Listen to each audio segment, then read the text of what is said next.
이 시간에 저는 어제 저녁 말씀의 연장에서 구속의 경륜이란 주제로 함께 말씀의 은혜를 나누고자 합니다.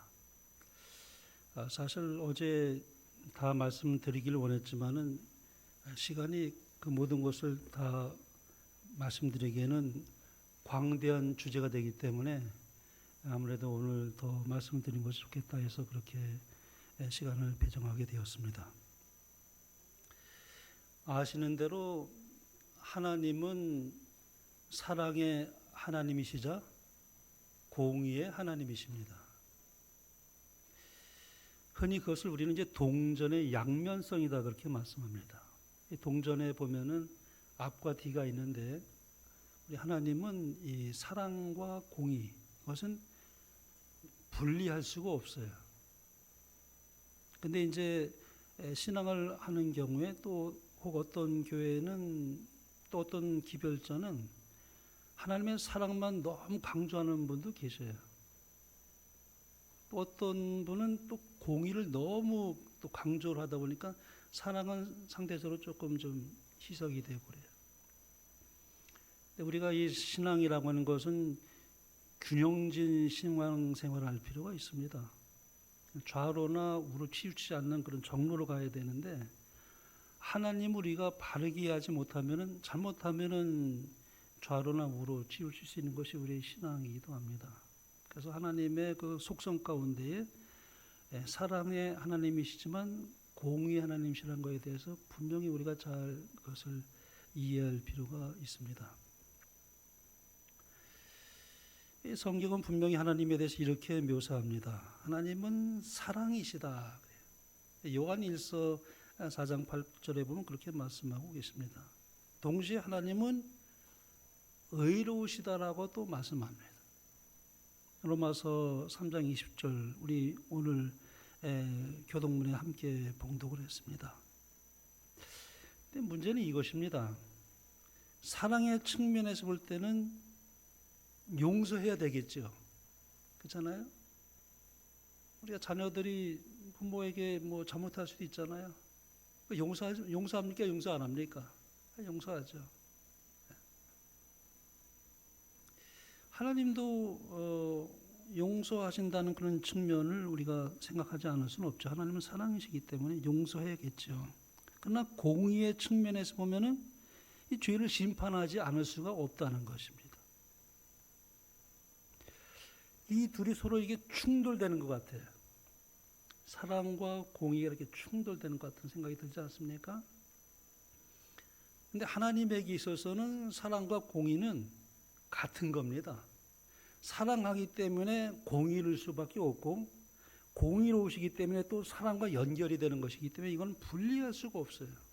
어떤 분들은 이것을 나누어서 이상하게 또 조금 이상한 이론을 낼 수가 있는데 절대 하나님은 사랑과 공의는 분리할 수 없는 동일한 것이다라고 이해하는 것이 더 맞습니다. 그냥 용서하면 문제가 생기는 것입니다. 하나님에게 있어서는. 만약 하나님께서 죄를 아무 대가 없이 용서한다면 이 공의가 무너진다는 것이죠. 정의가 무너져요. 죄와 악이 실제로 처벌받지 않게 되므로 하나님 자신이 공의롭지 못한 분이 되시는 것입니다. 세상에서도 논리가 마찬가지예요. 세상에서도 우리가 그렇지 않습니까? 누군가가 정말 아주 흉악한 범죄를 저질렀는데 그 재판을 받고 있습니다. 근데 판사가 무죄 그렇게 선고를 한다면은 우리는 그 판사를 참으로 사랑이 많으신 훌륭한 판사셔 그렇게 말합니까? 뭐야 이건 판사가 불의한 판사 아니야? 라고 말하지 않겠습니까?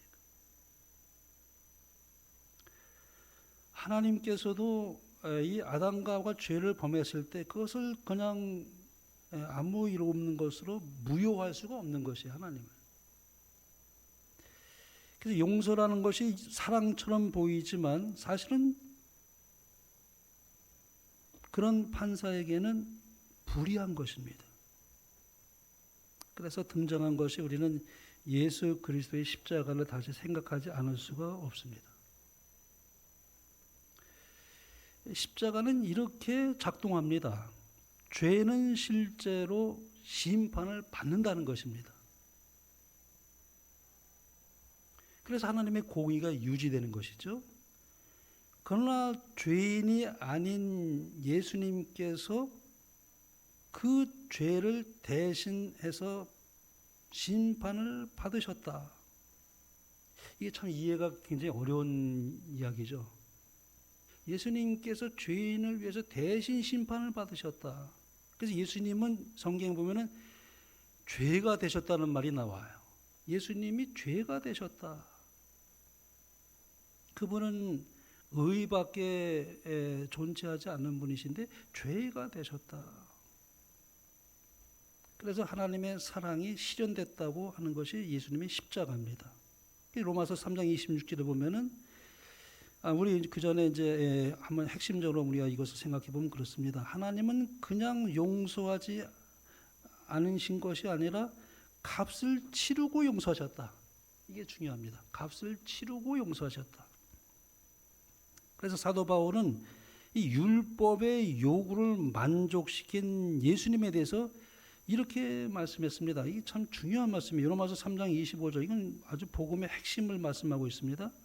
이 예수를 하나님이 그의 피로써 믿음으로 말미암는 화목 제물로 세우셨으니 이는 하나님께서 길이 참으시는 중에 전에 지은 죄를 간구하심으로 자기의 의로우심을 나타내려 하심이니 곧 이때에 자기의 의로우심을 나타내사 자기도 의로우시며 또한 예수 믿는 자를 의롭다 하려 하심이라. 로마서 3장 26절에 의하면 사도 바울은 하나님께서 의로우시며 동시에 의롭다 하시는 분으로 그렇게 묘사하고 있습니다. 핵심적인 질문은 이것입니다. 하나님은 어떻게 공의로우시면서도 동시에 사랑일 수가 있는가? 이것을 이해하기 위해서는 율법과 은혜를 함께 이렇게 바라볼 필요가 있어요. 율법과 은혜입니다. 십자가에서 율법과 은혜가 만났습니다. 하나님의 사랑과 공의가 입맞추어졌습니다. 그렇게도 표현할 수가 있어요. 십자가는 어떤 의미에서 율법과 은혜 이 두 가지가 충돌하는 것처럼 보입니다. 율법적인 측면에서 보면은 죄인은 반드시 죽어야 됩니다. 사망해요.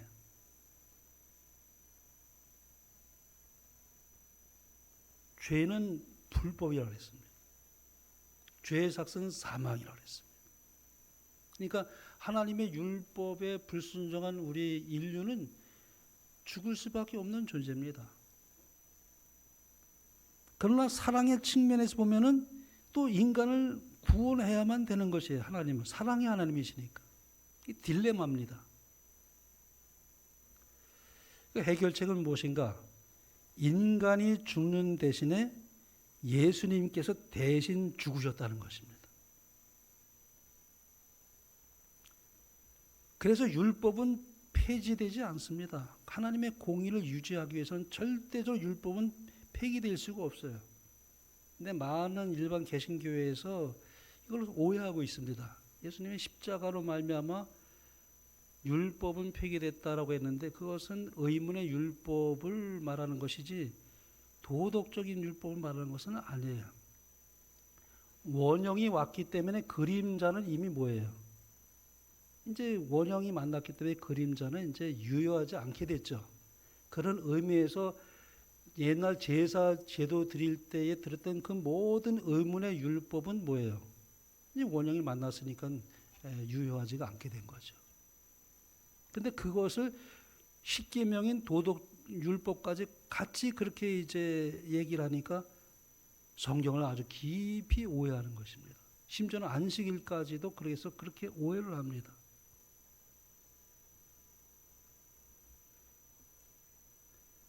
율법은 절대 폐지될 수가 없습니다. 하나님은 완전하시잖아요. 그 율법은 하나님의 품성의 표현이에요.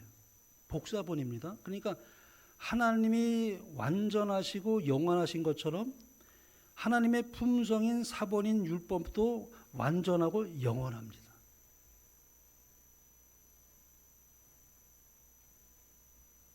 그래서 이 사도 바울이 여기 이렇게 말씀하는 겁니다. 로마서 3장 26절에 하나님은 자기도 의로우시며 예수 믿는 자를 의롭다 하시는 분 그랬습니다. 십자가는 하나님이 율법을 폐기하지 않으시면서도 동시에 죄인을 포기하지 않으시는 방법을 보여줍니다. 세 가지 속죄 이론이 있어요. 이게 참 설왕설래 많이 이야기를 합니다. 이 신학자들 중에는. 첫 번째 대속 이론이에요. 형벌 대속. 핵심은 이겁니다. 예수님께서 우리의 죄에 대한 형벌을 대신 받으셨다. 맞습니까? 맞죠? 그래서 이사야 53장에 보면은 그가 우리의 죄악을 담당하셨다라고 말씀합니다.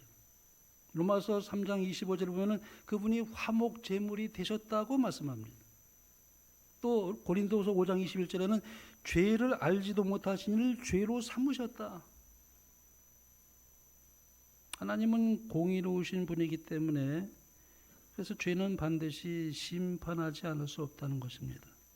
그러나 인간은 죄인은 스스로 그것을 해결할 능력이 없기 때문에 거기서 벗어날 수 있는 길이 없다는 것이죠. 그래서 예수님께서 대신 형벌을 받으심으로 그 문제를 해결하셨다.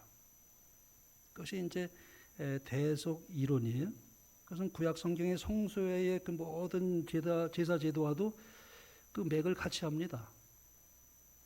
왜 반드시 그 피를 흘려야 되지 않았습니까? 성소에 그 양을 가져와서 죄를 지은 사람마다 양을 끌고 와서 그 무지한 그 동물을 죽여 피를 흘리는 거예요. 레위기 17장에 보면 이렇게 말씀합니다. 내가 이 피를 너에게 주어 제단에 뿌려 너희의 생명을 위하여 속죄하게 하였나니 생명이 피에 있으므로 피가 죄를 속하느니라. 육체의 생명은 피에 있습니다. 그러므로 죄는 반드시 뭘로 갚아야만 됩니까? 생명으로 갚아야 됩니다. 그런데 예수님께서 완전한 제물이 되셨다는 것입니다. 그래서 히브리서 9장에 보면은 피 흘림이 없은즉 사함이 없느니라. 그래서 이 구약에 보면은 그 수많은 그 동물들이 그 이 번제단에 이렇게 피를 흘리며 제사의 그런 제물이 된 것을 우리가 볼 수가 있어요. 그건 모든 것은 다 그림자입니다. 누가 올 때까지요? 원형이신 예수님이 올 때까지 그 제사 제도는 계속 있었어요. 근데 예수님께서 십자가에 못 박히실 때 더 이상 그 제사 제도는 유효하지 않게 되었습니다. 왜냐하면 원형을 만났으니까. 그림자는 이제 물러간 것입니다. 예수님은 원형이시며 완전한 희생 제물이었습니다. 이것에 대해서는 우리가 이론의 여지가 없이 그대로 우리 성경의 복음을 잘 설명하고 있다고 말씀합니다. 그 다음에 두 번째는 승리 이론이라는 승리 이론. 그리스도의 승리 이론입니다. 이것은 인간은 단순히 죄책만 있는 것은 아니었다. 죄와 죽음과 악의 권세에 묶여 있는 상태였다. 죄의 포로였다고 말씀. 그건 맞는 말이죠.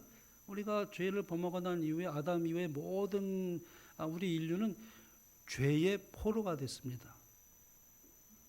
죄에 묶여 있는 상태입니다. 그래서 예수님께서 십자가와 부활로 그 세력들을 깨뜨린 그 승리의 사건으로 보는 견해입니다. 그래서 예수님께서 속박에서 이 포로에서 해방시키셨다. 승리 이론이. 그래서 제가 이 말씀에 대해서도 성경적으로 제가 찾아봤는데 로마서 8장을 거기서 잘 설명해 주고 있습니다. 그러므로 이제 그리스도 예수 안에 있는 자에게는 뭐예요? 결코 정죄함이 없나니 이는 그리스도 예수 안에 있는 생명의 성령의 법이 죄와 사망의 법에서 너를 해방했다. 십자가로 말미암아 그 은혜를 얻은 하나님의 백성들은 이제 죄와의 싸움에서 이길 수 있는 승리의 근거를 내게에서 찾는 것이 아니라 예수님의 승리에서 가져오는 거예요.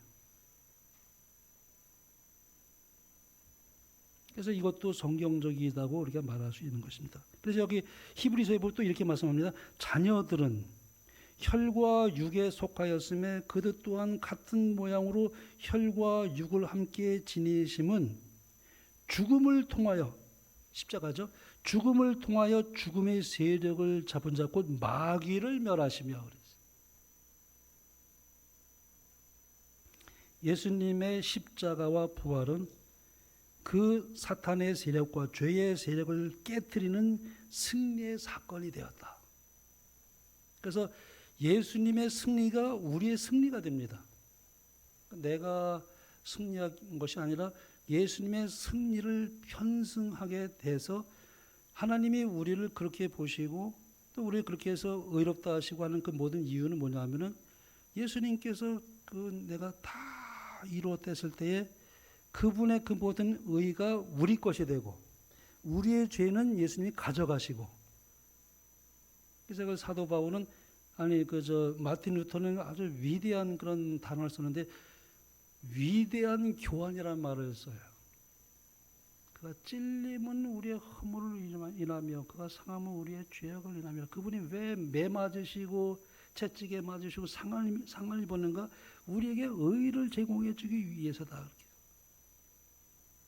그래서 우리는 값없이 의롭다함을 받은 것은 뭐냐면 예수님의 승리가 있었기 때문에 그것이 가능해진 거예요. 예수님이 부활했기 때문에 그것이 실질적으로 그것이 승리로 나타나게 됐어요. 그래서 예수님의 부활은 아주 중요합니다. 십자가로 끝나지 않았어요. 너무 십자가만 강조하다 보니까 예수님의 부활을 또 이렇게 좀 놓치는 경우가 있어요. 근데 초대교회 때에 복음을 전한 사도들 보세요. 십자가보다 부활을 더 많이 기별을 전했습니다. 부활을 증거했습니다. 그러니까 십자가와 부활은 아주 중요합니다.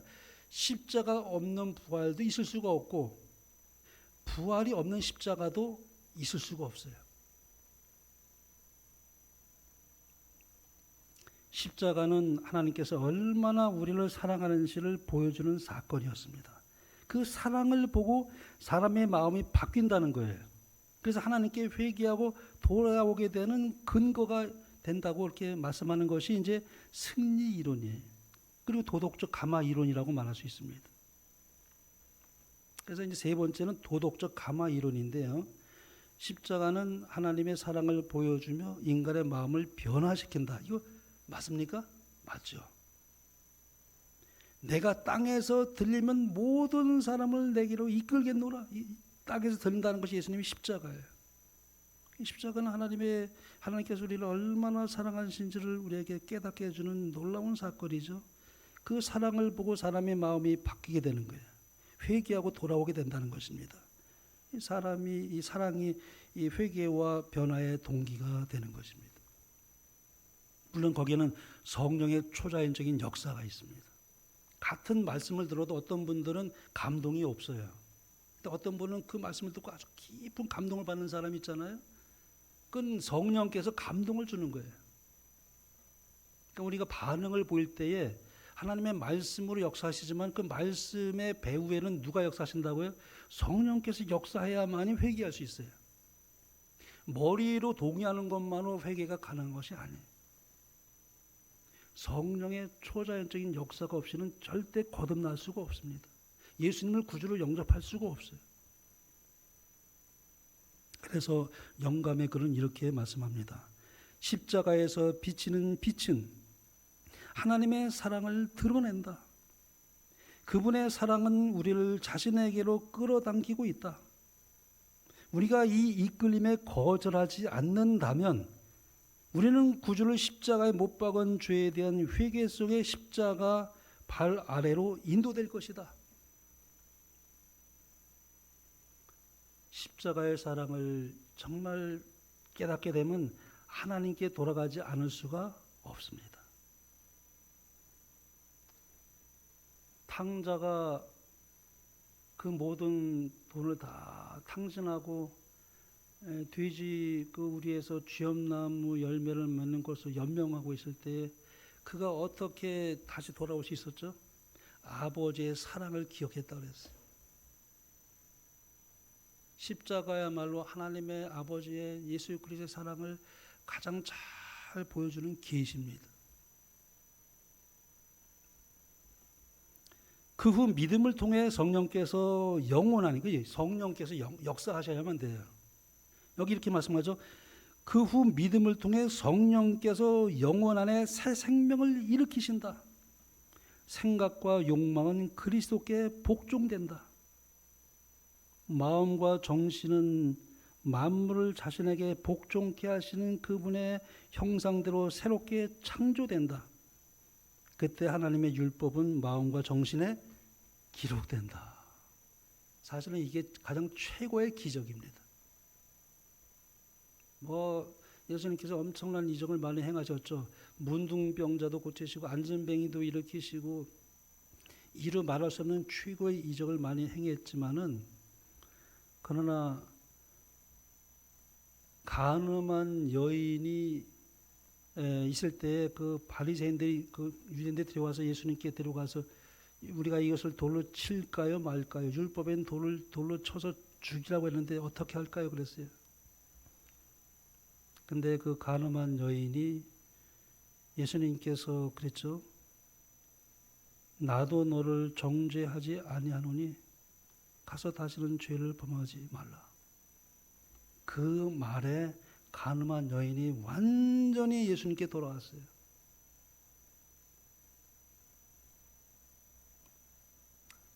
그리스도의 사랑을 깨닫고 전적으로 그런 흉악한 그런 이 간음한 여인의 상태에서 하나님의 말씀대로 살아가는 그것이야말로 최고의 기적이었다고 영감의 선지자는 그렇게 기록했습니다.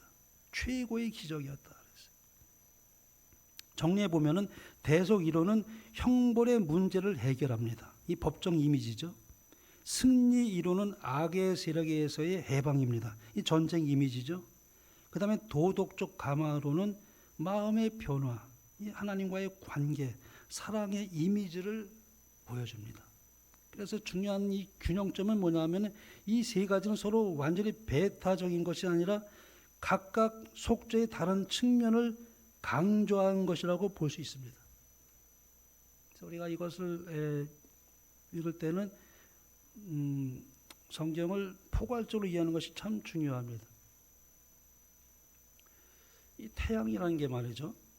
지구가 이렇게 있잖아요. 그럼 지구가 태양을 이렇게 돌거든요. 이 원심력이 있고 구심력이 있어요. 원심력이 조금만 세도 어떻게 될까요? 이탈돼 버려요.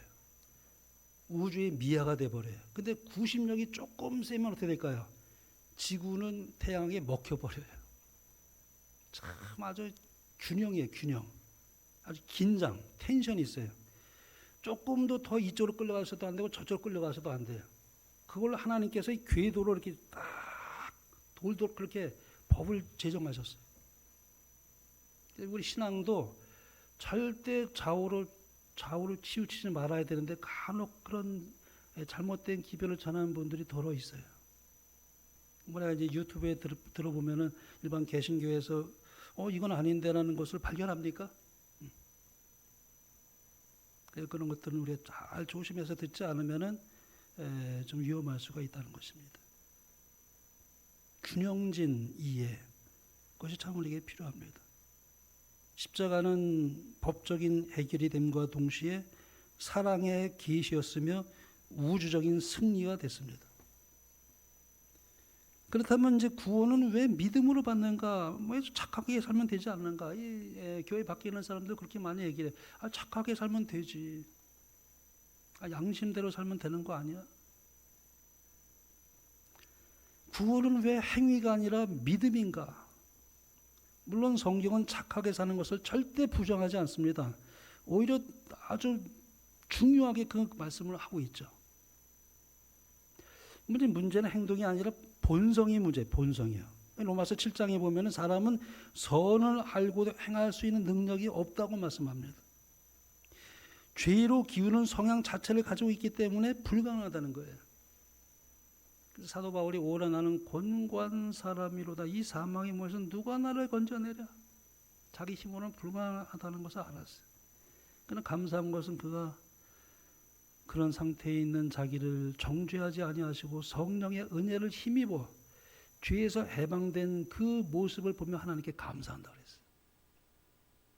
자기 힘으로는 불가능하지만 내가 하나님을 선택했을 때 성령께서 내 마음에 생명의 성령의 법이 되셔서 나를 해방시킨다. 이 죄와의 싸움에서 승리한 그 경험을 그가 그렇게 표현했어요. 로마서 8장에 가서 달라져요.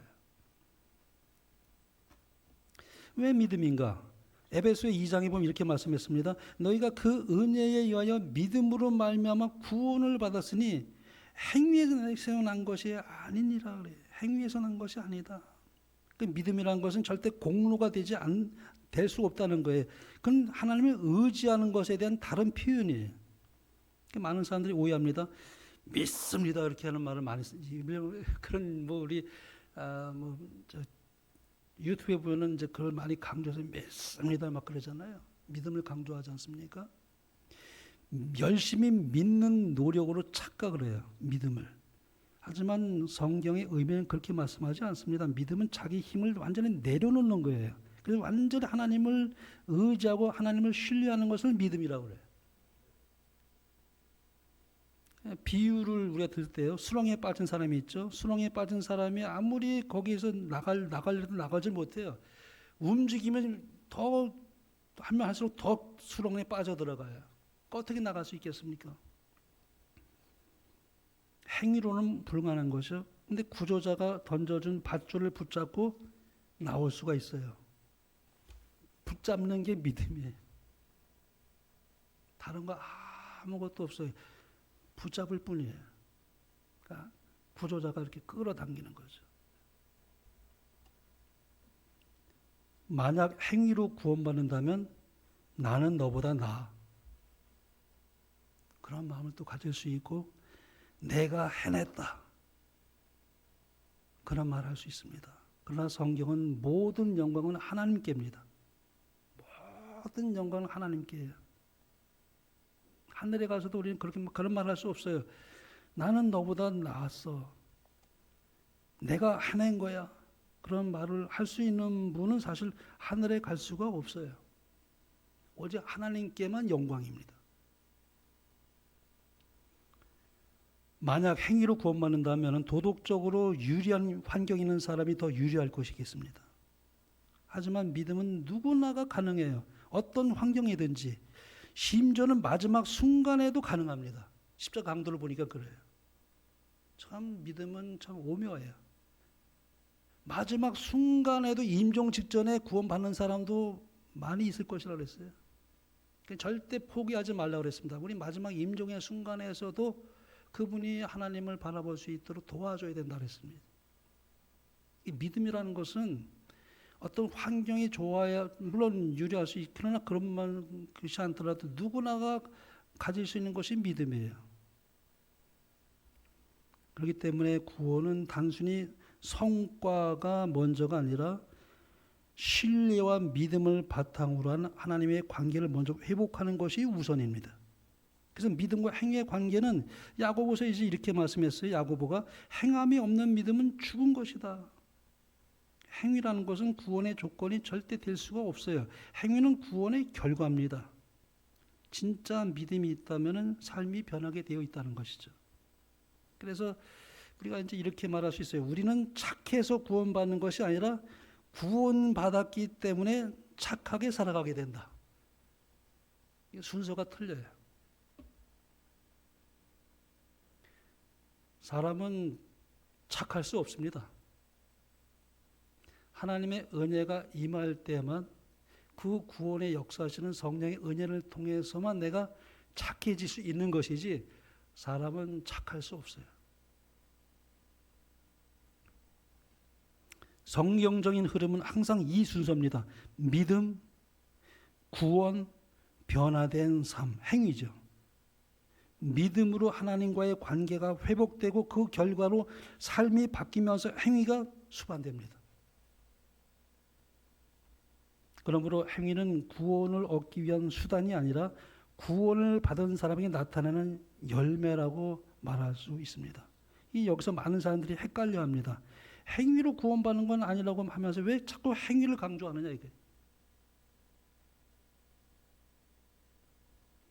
그 이유는 참된 믿음은 반드시 삶의 흔적을 남기기 때문에 그렇습니다. 그래서 이렇게 말할 수 있어요. 행위가 없어도 구원받는다? 이건 오해죠. No. 행위 때문에 구원받는다? No. 이것도 아니죠. 구원받은 사람에게는 반드시 변화가 수반된다. Yes. 다시 말하면 행위는 구원의 원인이 아니라 믿음의 진위를 드러내는 증거여 열매가 된다는 것입니다. 성경에 보면 그래서 나무와 열매의 비유가 나옵니다. 이와 같이 좋은 나무마다 아름다운 열매를 맺고 못된 나무가 나쁜 열매를 맺나니 그랬어요.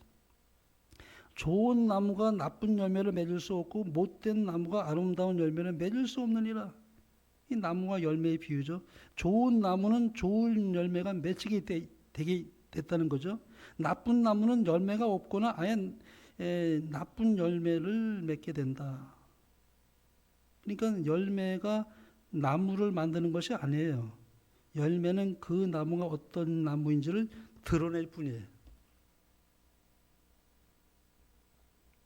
이 불과 이 열기의 비유도 그렇게 말할 수 있어요.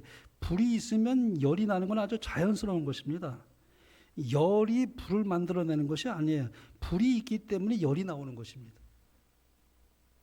구원받았기 때문에 감사와 기쁨이 있어요.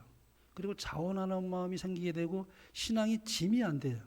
무거운 짐이 안 되면 의무감을 하지 않고 자원하는 심령으로 하나님께 나가게 되니까 그건 내게서 나온 것이 아니라 하나님께 넣어주신 마음이에요. 그래서 흔히 오해하는 두 가지가 있는데 믿기만 하면 아무렇게 살아도 된다. 그건 성경적인 믿음이 아닙니다. 진짜 믿음은 삶의 방향을 바꾸는 힘이 강력하게 역사합니다. 한 문장으로 정리할 수 있습니다. 우리는 행위로 구원받지는 않지만 구원받은 사람은 반드시 변화된 행위를 살아간다. 이것이 성경에 말하고 있는 바른 복음이라고 말할 수 있습니다. 다르게 표현한다면 행위는 구원의 뿌리가 아니라 구원의 열매다. 마지막으로 이 말씀 드리고 마치겠습니다. 믿음을 우리가 붙잡는 손이라고 많이 묘사를 해요. 믿음은 붙잡는 기능을 가지고 있어요. 하나님을 붙들어요.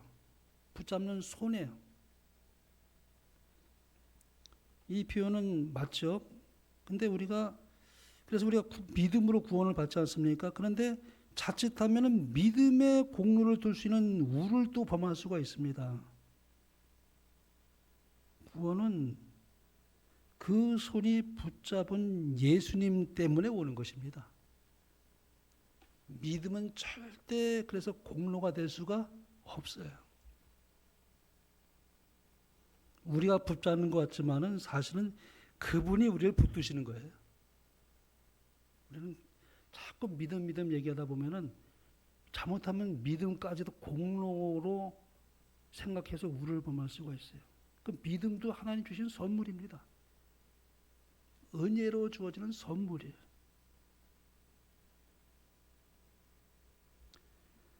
그래서 믿음은 내가 만들어낸 공로라기보다는 그분께 의지하게 되는 관계의 통로라고 말할 수가 있는 것이 그게 아마 우리가 그렇게 표현하는 것이 더 안전할 것 같습니다. 믿음은 붙잡는 손과 같지만 구원을 이루는 것은 그 손의 힘이 아니라 붙잡는 대상이신 예수님이시다.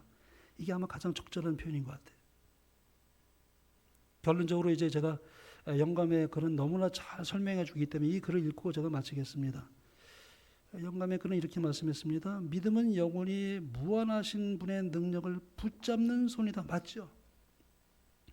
믿음은 그리스도의 은혜로 새롭게 된 마음이 사랑하신 하나님의 마음과 조화를 이루게 하는 통로다 그랬어요. 너무 적절한 표현인 것 같아요. 그래서 제가 이 종을 하게 됐습니다. 또 하나만 더 읽고 마치겠습니다. 믿음의 공로를 둘 때 믿음으로 말미암는 칭의에 위험이 생긴다. 그대가 그리스도의 의를 값없는 선물로 받아들일 때 그대는 그리스도의 구속을 통하여 값없이 의로워진다. 그러면 믿음이란 무엇인가? 믿음은 지적 능력을 하나님께 바치고 마음과 의지를 하나님께 맡기고 그리스도를 하늘의 왕국으로 들어가는 유일한 문으로 삼는 것이 믿음이다. 너무나 잘 복음을 설명해 주고 있습니다.